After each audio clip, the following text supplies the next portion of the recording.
আজকে আমরা ষষ্ঠ শ্রেণীর দ্বিতীয় পর্যায়ক্রমিক মূল্যায়ন 2025 সালের ইতিহাস বিষয়ের সম্পূর্ণ উত্তর সহ নমুনা প্রশ্নপত্র সেট 3 সম্পর্কে আলোচনা করব। তো চলো এই ভিডিওতে আমরা ক্লাস 6 এর সেকেন্ড ইউনিট টেস্ট 2025 হিস্ট্রি সাবজেক্টের এই কোশ্চেন পেপার এবং তার উত্তরগুলো দেখে নিই। সেকেন্ড ইউনিট টেস্টে 50 নম্বরের পরীক্ষা হবে, সময় থাকবে 1 ঘন্টা 30 মিনিট। এই প্রশ্নদের পিডিএফ ফাইলগুলো সহজ লেসন অ্যাপের মধ্যে দেওয়া থাকবে। অ্যাপের লিঙ্ক ডেসক্রিপশন বক্সে রয়েছে, সেখান থেকে তোমরা অ্যাপটিকে ডাউনলোড করে প্রশ্ন এবং উত্তরের পিডিএফ ফাইলগুলো নিতে পারো। পিডিএফগুলো পেইড কোর্সের মধ্যে কিন্তু দেওয়া থাকবে, সেখান থেকে তোমরা পিডিএফগুলোকে ডাউনলোড করতে পারবে এবং তার পাশে ভিডিওগুলোও দেওয়া থাকবে। ওকে, তো চলো আমরা সরাসরি এই কোশ্চেন পেপার এবং তার উত্তরগুলো দেখে নিই। 1 নম্বর দাগে দেওয়া আছে সঠিক উত্তরটি বেছে নিয়ে লেখো 1 × 10 = 10। কয়ের দাগে মেগালিথ হলো সোনার মূর্তি, পাথরের দেবতা না পাথরের সমাধি? তো মেগালিথ এটা কি? এর মেগালিথ হচ্ছে পাথরের সমাধি। ছয়ের দাগে হচ্ছে বৈদিক যুগের জনপ্রিয় খেলা ছিল দাবা, পাশা না ফুটবল?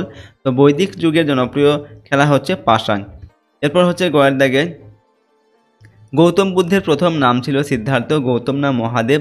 তো গৌতম বুদ্ধের প্রথম নাম ছিল সিদ্ধার্থ। পরের প্রশ্ন হচ্ছে ঘয়ের দাগে ভারতীয় মহাদেশে প্রথম সোনার মুদ্রা চালু করেন কুজুল, কদফিসেস, ভীম কদফিসেস, কনিষ্ক না হবিষ্ক? ভারতীয় মহাদেশে প্রথম সোনার মুদ্রা চালু করেন ভীম কদফিসেস।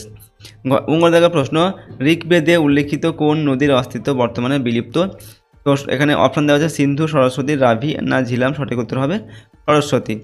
এরপর চয়ের দেখা হচ্ছে বৈদিক সভ্যতা ছিল গ্রামীণ, নগরকেন্দ্রিক, মিশ্র না অনার্য? তো বৈদিক সভ্যতা ছিল হচ্ছে গ্রামীণ। পরের প্রশ্ন 6 দাগে মেগালিথ সংস্কৃত কেন্দ্র নয় উর্জাহোম, নালন্দা, ভরতপুর, ইমামগাঁও? তো মেগালিথ সংস্কৃতি কেন্দ্র নয়, সেটা হচ্ছে নালন্দা। এরপর হচ্ছে অরাজতান্ত্রিক মহাজন পদটি ছিল মগধ, কাশী, কোশল না মল্ল? তো অরাজতান্ত্রিক মহাজন পদটি ছিল মল্ল। নেক্সট হচ্ছে 6 দাগে জৈন ধর্ম গ্রন্থটি হলো ত্রিপিটক, ঋগ্বেদ, দ্বাদশ অঙ্গ, জিন্দাবেস্তা? তো জৈন ধর্ম গ্রন্থটি হচ্ছে কি না দ্বাদশ অঙ্গ। ইঙ্গর দাগে 10 রাজার যুদ্ধে কোন রাজা জয়লাভ করেন? সুদাস, পুষ্পক, ভরত না ভীম? তো 10 রাজার যুদ্ধে জয়লাভ করেন কে? সুদাস। পরের প্রশ্ন দেখবো আমরা 2 নম্বর দাগে এক কথায় উত্তর লিখতে হবে যে কোনো 10টি। 1 × 10 = 10। কয়ের দাগে আর্যদের আদি বাসভূমি কোথায় ছিল? তো আর্যদের আদি বাসভূমি ছিল গঙ্গা, যমুনা ও সিন্ধু নদীর কাছে। কয়ের দাগে হচ্ছে জিন্দাবেস্তা কাদের ধর্মগ্রন্থ? জিন্দাবেস্তা হচ্ছে পারসিকদের ধর্মগ্রন্থ। গয়ের দাগে বজ্জি জনপদের রাজধানী কোথায় ছিল? তো বজ্জি জনপদের রাজধানী ছিল বৈশালী। এরপর হচ্ছে আমাদের ঘয়ের দাগের প্রশ্ন দেখো কৃষিক্ষেত্রে লোহার ব্যবহার কোন যুগে শুরু হয়েছিল? তো কৃষিক্ষেত্রে লোহার ব্যবহার শুরু হয় ষোড়শ মহাজন পদের যুগে। উঙ্গর দাগে বোধি শব্দের অর্থ কি? তো বোধি শব্দের অর্থ হলো জ্ঞান। মহাবীর কোথায় মৃত্যুবরণ করেন? তো মহাবীর পাবা নগরীতে মৃত্যুবরণ করেন। এরপর বোধিবৃক্ষ প্রকৃতপক্ষে কী গাছ? তো বোধিবৃক্ষ প্রকৃতপক্ষে পিপল গাছ। পরিজ্ঞ দাগে হচ্ছে ইন্ডিকা গ্রন্থটির রচয়িতা কে? তো ইন্ডিকা গ্রন্থটির রচয়িতা হলেন মেগাস্থিনিস। ছয়ের দাগে কোন অনুষ্ঠানের মাধ্যমে বৈদিক যুগে শিক্ষা গ্রহণ পর্ব শেষ হতো? উত্তর লিখবে সমাবর্তন অনুষ্ঠানের মাধ্যমে বৈদিক যুগে শিক্ষা গ্রহণ পর্ব শেষ হতো। ইঙ্গর দাগে প্রশ্ন আলেকজান্ডার কোন দেশের শাসক ছিলেন? এখানে হচ্ছে আলেকজান্ডার গ্রিসের ম্যাসিডনের শাসক ছিলেন। এরপর হচ্ছে টয়ের দাগে ঋগ্বেদের কোন নদীর কথা বর্তমানে আর খুঁজে পাওয়া যায় না? তো ঋগ্বেদের সরস্বতী নদীর কথা বর্তমানে আর খুঁজে পাওয়া যায় না।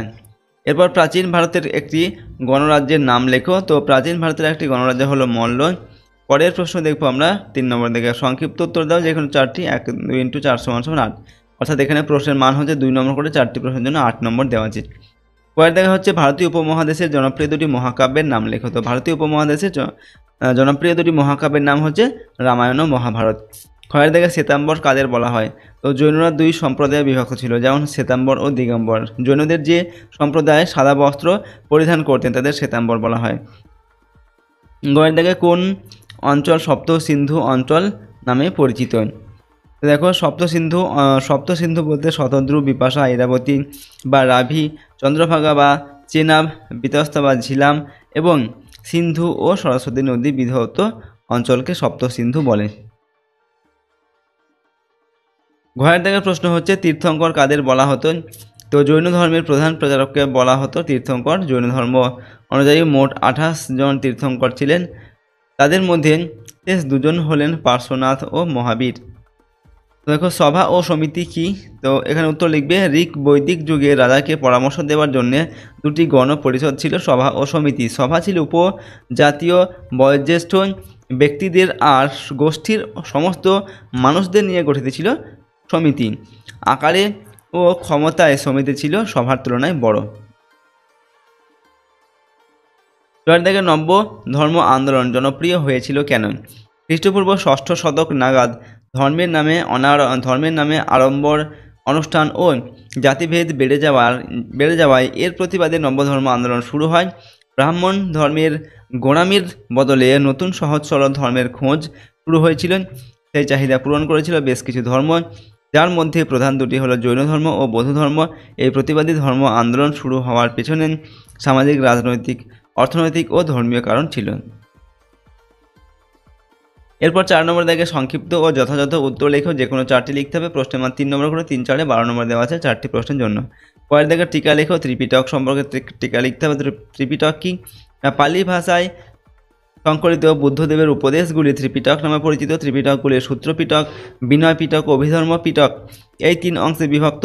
এগুলিকে যথাক্রমে বুদ্ধের উপদেশসমূহ, বৌদ্ধ ভিক্ষু ভিক্ষুণীদের পালনীয় বিধিসমূহ ও বৌদ্ধ ধর্ম ও বৌদ্ধ দর্শন লেখা আছে। ঠিক আছে, ওকে, এই ত্রিপিটকে।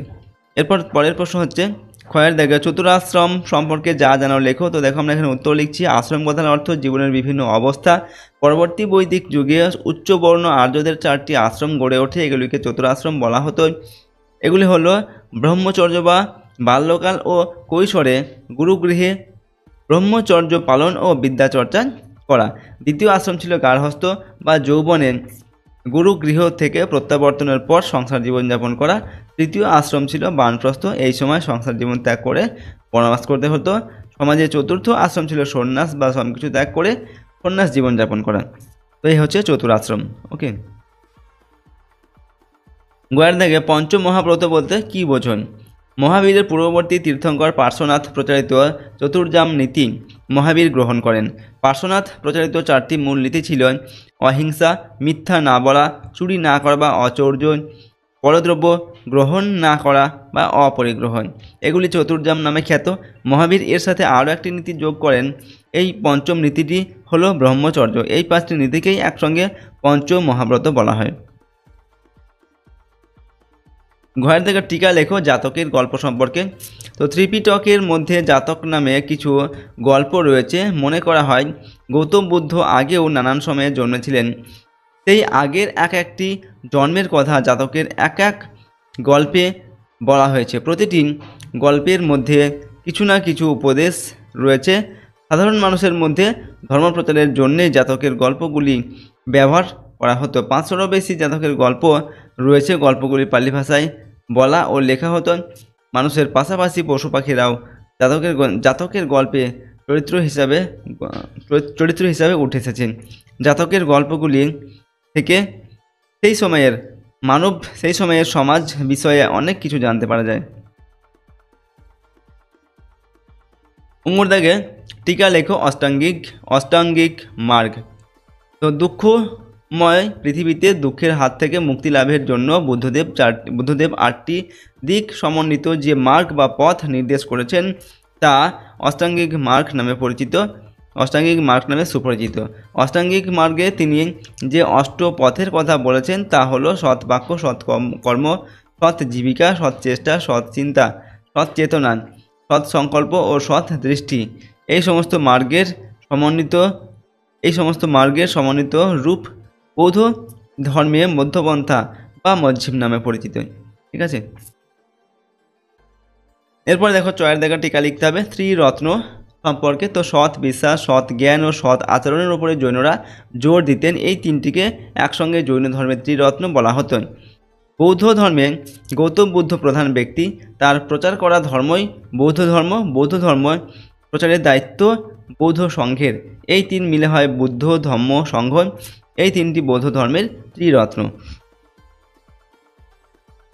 এরপর দেখো পরের প্রশ্ন 5 নম্বর থেকে যে কোনো 2টি প্রশ্নের উত্তর লিখতে হবে। প্রশ্নের মানে এখানে 5 নম্বর করে, 2টির জন্য 5 দুগুণে 10 নম্বর দেওয়া আছে। কয়ের দাগে আদি বৈদিক ও পরবর্তী বৈদিক যুগে নারীদের অবস্থান কেমন ছিল? এখানে আমরা উত্তর লিখছি আদি বৈদিক ও পরবর্তী বৈদিক যুগে নারীদের অবস্থান আদি বৈদিক যুগ থেকে পরবর্তী বৈদিক যুগে নারীদের অবস্থান পরিবর্তন ঘটে। আদি বৈদিক সমাজে অনেক নারী শিক্ষা লাভ করতেন, এমনকি সমিতির বৈঠকেও কিছু নারী যোগ দিতেন বলে জানা যায়। যুদ্ধেও তারা অংশ নিতেন। ঋগ্বেদে কোথাও বাল্যবিবাহের কথা নেই, সতীদাহ প্রথার কথাও সেখানে পাওয়া যায় না। যজ্ঞেও নারীরা অংশ নিতে পারতেন। পরবর্তী বৈদিক যুগে সমাজে নারীদের অবস্থা খারাপ হয়েছিল। মেয়ে জন্মালে পরিবারের সবাই দুঃখ পেত। ছোট বয়সে মেয়েদের বিয়ে দেওয়ার প্রথা শুরু হয়েছিল। যুদ্ধে বা সমিতির কাজে মেয়েদের আর যোগ দিতে দেখা যেত না। পরের প্রশ্ন হচ্ছে, ক্ষয়ের দাগে মৌর্য সাম্রাজ্যের পতনের কারণগুলি আলোচনা করো। দেখো, মৌর্য সাম্রাজ্যের পতনের কারণ। মৌর্য সাম্রাজ্যের পতনের বিভিন্ন কারণগুলি হচ্ছে, 1 নম্বর, প্রথম লিখছি ব্রাহ্মণদের বিরোধিতা। অশোকের বৌদ্ধ ধর্মের পৃষ্ঠপোষকতা ও ব্রাহ্মণ্য ধর্ম বিরোধী মনোভাবকে অনেকে মৌর্য সাম্রাজ্যের পতনের জন্য দায়ী করেন। এরপর অশোকের অহিংস নীতি। মৌর্য সম্রাট অশোক অনুসৃত ধর্ম বিজয় নীতি ও অহিংস পররাষ্ট্র নীতিকে এই সাম্রাজ্যের পতনের অন্যতম কারণ বলে অনেকে অভিমত প্রকাশ করেছেন। ওকে, নেক্সট হচ্ছে, দেখো পরের প্রশ্ন, আঞ্চলিক বিদ্রোহ মৌর্য সাম্রাজ্যের পতনের অন্যতম কারণ। অর্থনৈতিক দুর্বলতা। অশোক স্তূপ, বিহার ও বৌদ্ধ মঠগুলি চালানোর জন্য প্রচুর অর্থ দান করতেন, ফলে অচিরেই মৌর্য অর্থনীতিতে দারুণ চাপ পড়ে। নেক্সট হচ্ছে প্রশাসনিক দুর্বলতা। আমলাতন্ত্র ছিল কেন্দ্রমুখী। রাজা পরিবর্তনের সঙ্গে সঙ্গে আমলাদের আনুগত্যের পরিবর্তন ঘটত। এতে রাষ্ট্রের সংহতি ক্ষুণ্ণ হয়, যা মৌর্য সাম্রাজ্যকে অবক্ষয়ের দিকে নিয়ে যায়। তো এগুলো হচ্ছে মৌর্য সাম্রাজ্যের পতনের বিভিন্ন কারণ। এরপর গয়ের দাগে খ্রিস্টপূর্ব 6ষ্ঠ শতকে ভারতের নবধর্ম আন্দোলন কেন গড়ে উঠেছিল? তো নবধর্ম আন্দোলন গড়ে ওঠার কারণসমূহ: 1 নম্বর, ধর্মীয় কারণ। প্রাচীন বৈদিক ব্রাহ্মণ্য ধর্ম প্রাঞ্জলতা হারিয়ে জটিল ব্যয়বহুল দুর্বোধ্য ক্রিয়াকর্ম ও আচার অনুষ্ঠান এবং পুরোহিত শ্রেণী নির্ভর হয়ে ওঠে। পুরোহিত শ্রেণীর প্রতিপত্তি ও ক্রমবর্ধমান চাহিদা ধর্মকে জটিল করে তোলে। 2 নম্বর কারণ সামাজিক কারণ। সমাজে ব্রাহ্মণদের স্থান ছিল সর্বোচ্চ। তারা সমাজের সমস্ত রকম সুযোগ সুবিধা গ্রহণ করলেও কোনো প্রকার কর প্রদান করতেন না। ক্ষত্রিয়দের হাতে অর্থ থাকলেও সামাজিক মর্যাদা ছিল না। ক্ষত্রিয়রা এই সামাজিক মর্যাদা আদায়ের জন্য নবধর্ম আন্দোলনকে স্বাগত জানায়। এরপর 3 নম্বর কারণ হচ্ছে অর্থনৈতিক কারণ। খ্রিস্টপূর্ব 6ষ্ঠ শতকে পূর্ব ভারতে অর্থনৈতিক রূপান্তর ঘটে। এর মূলে ছিল লোহা দিয়ে তৈরি কৃষি সরঞ্জাম ও গো সম্পদ। এই সময় বৈদিক ব্রাহ্মণ্য ধর্মে পশু বলি দেওয়ার জন্য গরু ছিল অন্যতম উপাদান। এ কারণে স্বভাবতই গোসম্পদ অভাবনীয়ভাবে হ্রাস পেলে কৃষিকাজ ব্যাহত ও অর্থনীতি ক্ষতিগ্রস্ত হয়। সম্পদ এক শ্রেণীর হাতে কুক্ষিগত হয়। সাধারণ মানুষের অবস্থা অপরিবর্তিত থাকে। বৈশ্যরা তাদের মর্যাদা বৃদ্ধির জন্য ব্রাহ্মণ্য ধর্মের বিরোধিতা করে নবধর্ম, জৈন ও বৌদ্ধ ধর্মমতকে সমর্থন করে নতুন ধর্মমতের উত্থানে সহায়তা করে। ঠিক আছে, তো দেখো, আজকে আমরা আমাদের এই ভিডিওতে ক্লাস 6-এর সেকেন্ড ইউনিট টেস্ট 2025 সালের ইতিহাস বিষয়ের সম্পূর্ণ উত্তর সহ একটি প্রশ্নপত্রের সম্পর্কে আলোচনা করলাম। প্রশ্নোত্তরগুলো তোমরা অবশ্যই কিন্তু মুখস্থ করবে এবং প্র্যাকটিস করবে। এগুলো তোমাদের সেকেন্ড ইউনিট টেস্টের জন্য খুবই গুরুত্বপূর্ণ প্রশ্নোত্তর। আর তোমাদের সিলেবাসের মধ্যে যে অধ্যায়গুলো রয়েছে সেকেন্ড ইউনিট টেস্টে, সেই অধ্যায়গুলো কিন্তু তোমরা ভালোভাবে পড়বে। ঠিক আছে, এবং এই প্রশ্নোত্তরের পিডিএফগুলো আমাদের সহজ লেসন অ্যাপের মধ্যে দেওয়া আছে। অ্যাপের লিঙ্ক ডেসক্রিপশন বক্সে রয়েছে, সেখান থেকে তোমরা অ্যাপটিকে ডাউনলোড করে প্রশ্ন এবং উত্তরের পিডিএফ ফাইলগুলো নিতে পারো। পিডিএফগুলো কিন্তু পেইড কোর্সের মধ্যে দেওয়া থাকবে, সেখান থেকে পিডিএফগুলোকে তোমরা ডাউনলোড করতে পারবে এবং তার পাশে কিন্তু ভিডিওগুলো দেওয়া থাকবে। আর যদি তোমরা আমাদের চ্যানেল নতুন হও, চ্যানেলটিকে অবশ্যই সাবস্ক্রাইব করবে এবং ভিডিওটিকে লাইক করবে, ভিডিওটি বন্ধুবান্ধবের সঙ্গে অবশ্যই শেয়ার করবে। তো আজকে আমরা এই ভিডিওটিকে এখানেই শেষ করছি। সম্পূর্ণ ভিডিওটি দেখার জন্য অসংখ্য ধন্যবাদ।